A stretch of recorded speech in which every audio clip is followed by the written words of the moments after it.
यमुनानगर बठिंडा और दिल्ली अमृतसर एक्सप्रेसवे के निर्माण को लेकर बिरसा विहार जिला कपूरथला में पंजाब प्रदूषण नियंत्रण बोर्ड द्वारा आयोजित जन सुनवाई राष्ट्रीय राजमार्ग प्राधिकरण द्वारा बनाए जा रहे जिला कपूरथला के सब डिवीजन सुल्तानपुर लोधी के विभिन्न गांव से होकर गुजरेगी। इस बीच national highway authority, Punjab pollution control board अधिकारियों और एडी कपूरथला को दिल्ली कटरा एक्सप्रेस किसान संघर्ष कमेटी के कड़े विरोधों का सामना करना पड़ा। इस अवसर पर किसानों ने केंद्र सरकार के खिलाफ नारे भी लगाए। इस एक्सप्रेसवे से प्रभावित किसानों के विचार नहीं लिए गए और इस परियोजना में किसानों का विश्वास लिए बिना ही टावर स्थापित किए गए। किसानों की भूमि अधिग्रहण पर मुआवजे के बारे में कोई नीति स्पष्ट नहीं की गई। किसानों के विरोध करने के बावजूद भी प्रशासन ने अधिकारियों को किसानों की जमीनों का रिकॉर्ड उपलब्ध कराया। किसान संघर्ष समिति ने इस परियोजना को रद्द करने की मांग की है। मौके पर ईडीसी राहुल ने किसानों को आश्वासन दिया उनकी मांगों से उच्च अधिकारियों और सरकार को अवगत कराया जाएगा।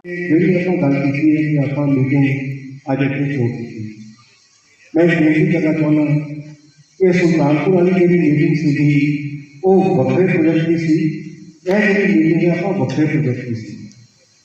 मैं जो भी तुसी अपना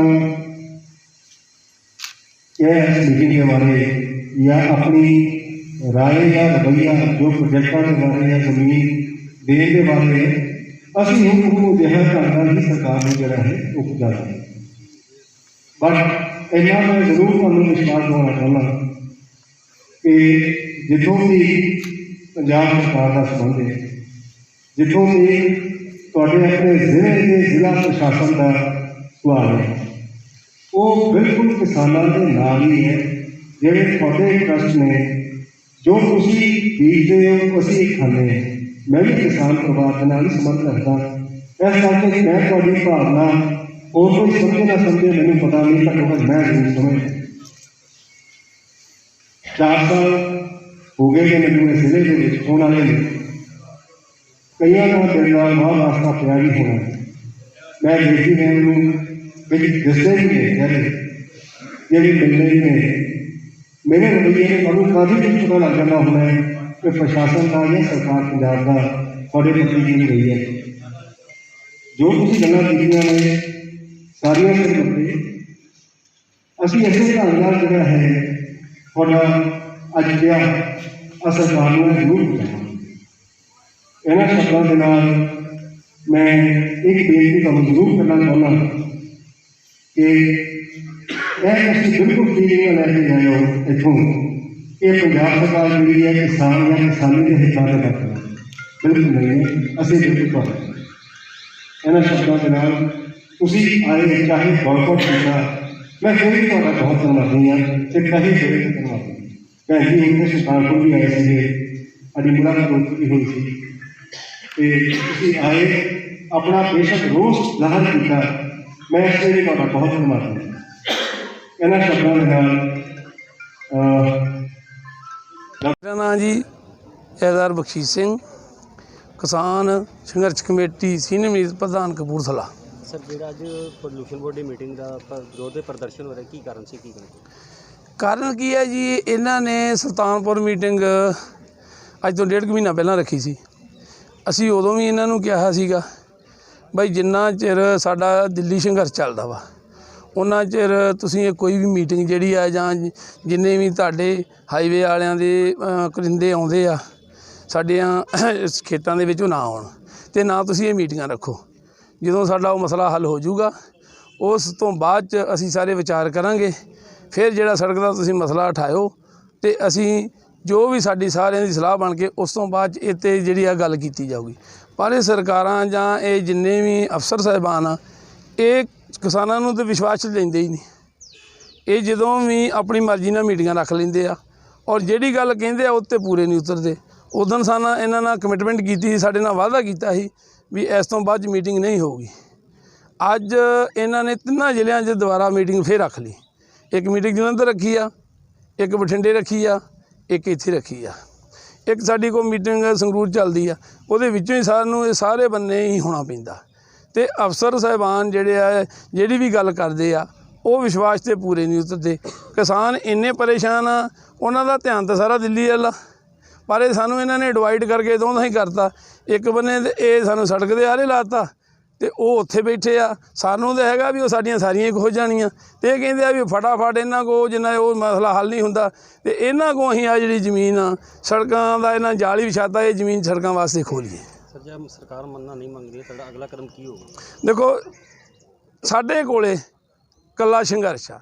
ਅਸੀਂ ਲੋਕਾਂ ਨੇ ਵੋਟਾਂ ਪਾ ਕੇ ਇਹ ਸਰਕਾਰਾਂ ਹੋਣ ਚ ਲਿਆਂਦੀਆਂ। ਜੇ ਸੈਂਟਰ ਸਰਕਾਰ ਨੂੰ, ਉਹ ਵੀ ਤਾਂ ਕਿਸਾਨੀ ਆ ਵੋਟਾਂ, ਘੱਟ ਤੋਂ ਘੱਟ ਇੰਡੀਆ ਦਾ 75% ਕਿਸਾਨ ਉਹਨਾਂ ਵੋਟਾਂ ਪਾਈਆਂ। ਪੰਜਾਬ ਦੀ ਸਰਕਾਰ ਆ, ਉਹ ਵੀ ਕਿਸਾਨਾਂ ਨੇ ਵੋਟਾਂ ਪਾ ਕੇ ਬਣਾਈਆਂ।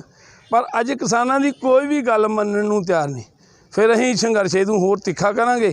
ਅਸੀਂ ਇਹਨਾਂ ਨੂੰ ਇਹ ਚੈਲੰਜ ਕਰਾਂਗੇ ਵੀ ਸਾਡੇ ਖੱਤਿਆਂ 'ਚ ਵੜ ਕੇ ਦਿਖਾਓ। ਜੇ ਤੁਹਾਡੇ 'ਚ ਹਿੰਮਤ ਆ ਫਿਰ ਇਹ ਸਾਡੇ 'ਤੇ ਪਰਚੇ ਕਰਨਗੇ। ਅਸੀਂ ਜੇਲ੍ਹਾਂ 'ਚ ਭਾਵੇਂ ਭੇਜਣ, ਭਾਵੇਂ ਜੋ ਮਰਜ਼ੀ ਕਰਨ, ਅਸੀਂ ਇਹਨਾਂ ਨੂੰ ਇਹ ਸੜਕਾਂ ਵਾਸਤੇ ਜ਼ਮੀਨ ਇੱਕ ਮਰਲਾ ਵੀ ਨਹੀਂ ਦਿਆਂਗੇ। ਇਹ ਜਿੱਥੇ ਜ਼ੋਰ ਲੱਗਦਾ ਇਹਨਾਂ ਦਾ ਲਾ ਲੈਣ, ਅਤੇ ਜਾਂ ਇਹ ਸਾਡੇ ਨਾਲ ਬਹਿ ਕੇ ਸਾਰਿਆਂ ਦੀਆਂ ਮੰਗਾਂ ਜੋ ਸਾਡੀਆਂ ਤਕਲੀਫਾਂ ਵਾ ਉਹ ਸੁਣਨ। ਉਸ ਤੋਂ ਬਾਅਦ 'ਚ ਜਿਹੜੀ ਗੱਲ ਉਹ ਤਾਂ ਹੋ ਸਕਦੀ ਆ, ਪਰ ਧੱਕਾ ਨਹੀਂ ਅਸੀਂ ਚੱਲਣ ਦੇਣਾ। ਮੈਂ ਪਿੰਡ ਟਿੱਬਾ ਸੁਲਤਾਨਪੁਰ ਲੋਧੀ ਸਬ ਡਿਵੀਜ਼ਨ ਤੋਂ ਜਸਵਿੰਦਰ ਕੌਰ ਸਾਬਕਾ ਸਰਪੰਚ। ਸਾਡੀਆਂ ਮੰਗਾਂ ਜਿਹੜੀਆਂ ਜਾਇਜ਼ ਆ, ਸਰਕਾਰ ਸਾਡੇ ਨਾਲ ਜੋ ਧੱਕਾ ਕਰਨ ਜਾ ਰਹੀ ਹੈ, ਐਕਸਪ੍ਰੈਸ ਹਾਈਵੇ ਬਣਨ ਜਾ ਰਿਹਾ, ਉਹ ਸਾਡੀ ਰੋਜੀ ਰੋਟੀ ਆ, ਸਾਡੀਆਂ ਜ਼ਮੀਨਾਂ ਖੋਹਣ ਲੱਗੀ ਆ ਸਰਕਾਰ। ਅਸੀਂ ਇਹ ਧੱਕਾ ਜਿਹੜਾ ਬਿਲਕੁਲ ਨਹੀਂ ਹੋਣ ਦੇਵਾਂਗੇ। ਅੱਜ ਕੱਲ੍ਹ ਦੀਆਂ ਔਰਤਾਂ ਉਹ ਨਹੀਂ ਰਹੀਆਂ, ਪਿਛਲੀ ਸਦੀ ਵਾਲੀਆਂ ਨਹੀਂ ਔਰਤਾਂ ਰਹੀਆਂ। ਜੇ ਸਾਡੀ ਜ਼ਮੀਨ ਇਹਨਾਂ ਨੇ ਧੱਕੇ ਨਾਲ ਅਕਵਾਇਰ ਕਰਨ ਦੀ ਕੋਸ਼ਿਸ਼ ਕੀਤੀ ਤਾਂ ਅਸੀਂ ਜਿੰਨੀਆਂ ਪਿੰਡਾਂ ਦੇ ਪਿੰਡ ਔਰਤਾਂ ਜਿੰਨੀਆਂ ਵੀ ਆ, ਕਿਸਾਨ ਵੀ, ਸਾਡੇ ਵੀਰ ਵੀ, ਅਸੀਂ ਬਿਲਕੁਲ ਸਾਡੀਆਂ ਭਾਵੇਂ ਲਾਸ਼ਾਂ ਉੱਥੇ ਵਿਸ ਜਾਣ, ਅਸੀਂ ਇਹ ਬਿਲਕੁਲ ਧੱਕਾ ਨਹੀਂ ਹੋਣ ਦੇਵਾਂਗੇ। ਕਿਉਂਕਿ ਜਦ ਤੱਕ ਕਿਸਾਨੀ ਅੰਦੋਲਨ ਚੱਲ ਰਿਹਾ ਦਿੱਲੀ ਦੇ ਵਿੱਚ, ਪੂਰਾ ਇੰਡੀਆ ਉੱਥੇ ਬੈਠਾ ਆ, ਤੇ ਇਹਨਾਂ ਨੂੰ ਵਾਰਨਿੰਗ ਮੈਂ ਤਾਂ ਵਾਰਨਿੰਗ ਕਹੂੰਗੀ, ਹਰ ਮਹਿਕਮੇ ਨੂੰ ਵਾਰਨਿੰਗ ਦਿੱਤੀ ਗਈ ਸੀਗੀ। ਅਸੀਂ ਮੈਮੋਰੰਡਮ ਵੀ ਦਿੱਤੇ ਥਾਂ ਕਿ ਜਦ ਤੱਕ ਕਿਸਾਨੀ ਅੰਦੋਲਨ ਸਾਡਾ ਉੱਥੋਂ ਕੰਮ ਆਪਣਾ ਫਤਿਹ ਨਹੀਂ ਕਰਕੇ ਆਉਂਦਾ, ਜਿੱਤ ਪ੍ਰਾਪਤ ਕਰਕੇ ਨਹੀਂ ਆਉਂਦਾ, ਸਾਡੀਆਂ ਜ਼ਮੀਨਾਂ ਦੇ ਵਿੱਚ ਨਹੀਂ ਵੜਨਾ। ਅਗਰ ਜੇ ਇਹਨਾਂ ਨੇ ਸਾਡੀਆਂ ਜ਼ਮੀਨਾਂ ਦੇ ਵਿੱਚ ਕਿਸੇ ਵੀ ਇਸ ਮਹਿਕਮੇ ਦੇ ਨਾਲ ਰਿਲੇਟਡ ਕੋਈ ਪ੍ਰਸ਼ਾਸਨ, ਕੋਈ ਅਫਸਰ, ਕੋਈ DC, ਕੋਈ ਵੀ ਆ ਜਾਵੇ, ਅਸੀਂ ਉੱਥੋਂ ਸੁੱਕਾ ਨਹੀਂ ਜਾਣ ਦੇਵਾਂਗੇ। ਸਾਡੇ ਨਾਲ ਜੋ ਵੀ ਅਸੀਂ ਉਹਨਾਂ ਨਾਲ ਕਰਨਾ ਪਿਆ, ਕੁੱਟਮਾਰ ਵੀ ਕਰਨੀ ਪਈ ਤਾਂ ਅਸੀਂ ਕਰਾਂਗੇ, ਪਰ ਅਸੀਂ ਆਪਣੀਆਂ ਜ਼ਮੀਨਾਂ ਨਹੀਂ ਖੋਣ ਦੇਵਾਂਗੇ। ਪਹਿਲੀ ਸਾਡੀ ਇਹ ਡਿਮਾਂਡ ਆ ਕਿ ਅਸੀਂ ਜ਼ਮੀਨਾਂ ਦੇਣੀਆਂ ਨਹੀਂ, ਕੋਰੀ ਨਾ ਵਾ ਸਾਡੀ ਰੋਜੀ ਰੋਟੀ ਉਹ ਆ, ਸਾਡੀ ਮਾਂ ਉਹ ਵਾ। ਅਸੀਂ ਉਹਨਾਂ ਤੋਂ ਖਾ ਕੇ ਅਸੀਂ ਦੇਸ਼ ਨੂੰ ਵੀ ਪਾਲਦੇ ਹਾਂ, ਅਸੀਂ ਆਪ ਖਾਂਦੇ ਹਾਂ ਅਤੇ ਦੇਸ਼ ਨੂੰ ਵੀ ਪਾਲਦੇ ਹਾਂ। ਸਾਡੇ ਕੋਲੋਂ ਕਿਉਂ ਸੜਕਾਂ ਦੀ ਅੱਗੇ ਕੋਈ ਕਮੀ ਆ ਵੀ ਜਿਹੜਾ ਇਹ ਸਾਡੀਆਂ ਜਿਹੜੀਆਂ ਉਪਜਾਊ ਜ਼ਮੀਨਾਂ ਵਾ ਪੰਜਾਬ ਤੇ ਮਾੜੀ ਨਜ਼ਰ ਨਾਲ ਸੈਂਟਰ ਸਰਕਾਰ ਦੇਖਦੀ ਆ, ਉਹ ਕਿਉਂ ਜ਼ਮੀਨਾਂ ਸਾਡੀਆਂ ਅਕਵਾਇਰ ਕਰਨ ਲੱਗੀ ਆ। ਇੱਕ ਸਾਨੂੰ ਤਾਂ ਦੋਹਰੀ ਮਾਰ ਪੈ ਰਹੀ ਹੈ, ਇੱਕ ਜਾਮਨਗਰ ਤੋਂ, ਇੱਕ ਦਿੱਲੀ ਕਟੜਾ। ਸਾਡੀਆਂ ਤਾਂ ਜਿੰਨੀਆਂ ਜ਼ਮੀਨਾਂ ਵਾ ਸਾਰੀਆਂ ਇਸ ਪ੍ਰਸ਼ਾਸਨ ਤੋਂ ਵੀ ਮੰਗ ਆ ਕਿ ਕੋਈ ਵੀ ਇਸ ਮਹਿਕਮੇ ਦਾ ਬੰਦਾ ਸਾਡੀਆਂ ਖੇਤਾਂ 'ਚ ਨਹੀਂ ਵੜਨਾ ਚਾਹੀਦਾ ਜਦ ਤੱਕ ਸਾਡੇ ਕਿਸਾਨ ਦਿੱਲੀ ਫਤਿਹ ਕਰਕੇ ਘਰਾਂ ਨੂੰ ਵਾਪਸ ਨਹੀਂ ਆਉਂਦੇ। ਬਿਲਕੁਲ ਨਾ ਆਉਣ। ਜੇ ਕੱਲ੍ਹ ਨੂੰ ਕੋਈ ਵੀ ਗੱਲਬਾਤ ਹੋ ਗਈ, ਕੁੱਟ ਕਟਹਿਰਾ ਹੋਇਆ, ਸਾਡੇ ਖੇਤਾਂ ਵਿੱਚ ਵੜੇ ਨਾ, ਤੇ ਇਹ ਖੁਦ ਜ਼ਿੰਮੇਵਾਰ ਹੋਣਗੇ। ਮੌਜੂਦਾ ਹਾਲਾਤਾਂ ਤੇ ਨਜ਼ਰ ਮਾਰੀਏ ਤਾਂ ਇਨਸਾਨ ਤਰ੍ਹਾਂ ਦੀਆਂ ਬਿਮਾਰੀਆਂ ਨਾਲ ਜੂਝ ਰਿਹਾ ਹੈ। ਇਨਸਾਨ ਬਿਮਾਰੀਆਂ ਤੋਂ ਛੁਟਕਾਰਾ ਪਾਉਣ ਲਈ ਤਰ੍ਹਾਂ ਦੇ ਉਪਰਾਲੇ ਵੀ ਕਰਦਾ ਹੈ, ਔਰ ਜਿਵੇਂ ਤੁਹਾਡੇ ਦੁੱਖਾਂ ਨੂੰ ਮੱਦੇਨਜ਼ਰ ਰੱਖਦੇ ਹੋਏ ਇਸ ਤੋਂ ਪਹਿਲਾਂ ਫੀਰ ਲੀਫ ਆਇਲ ਤਿਆਰ ਕੀਤਾ ਗਿਆ, ਜਿਸ ਦੁਆਰਾ 125 ਬਿਮਾਰੀਆਂ ਦਾ ਇਲਾਜ ਕੀਤਾ ਗਿਆ, ਤੇ ਹੁਣ ਇੱਕ ਹੋਰ ਪ੍ਰੋਡਕਟ ਤੁਹਾਨੂੰ ਦੁੱਖਾਂ ਤੋਂ ਨਿਜਾਤ ਦਿਵਾਉਣ ਲਈ ਹਾਜ਼ਰ ਹੈ, ਫੀਰ ਲੀਫ ਪਾਵਰ, ਜਿਸ ਦੇ ਨਾਲ ਤਰ੍ਹਾਂ ਦੀਆਂ ਕਮਜ਼ੋਰੀਆਂ ਨੂੰ ਦੂਰ ਕੀਤਾ ਜਾ ਸਕਦਾ ਹੈ, ਜਿਵੇਂ ਮਰਦਾਨਾ ਕਮਜ਼ੋਰੀ, ਅੰਤੜੀਆਂ ਦੀ ਸੋਜਿਸ਼, ਪਿਸ਼ਾਬ ਵਿੱਚ ਜਲਣ, ਦਿਲ ਦੀ ਕਮਜ਼ੋਰੀ, ਖੂਨ ਦੀ ਕਮੀ ਅਤੇ ਦਿਮਾਗ ਨੂੰ ਤੇਜ਼ ਕਰਦਾ ਹੈ।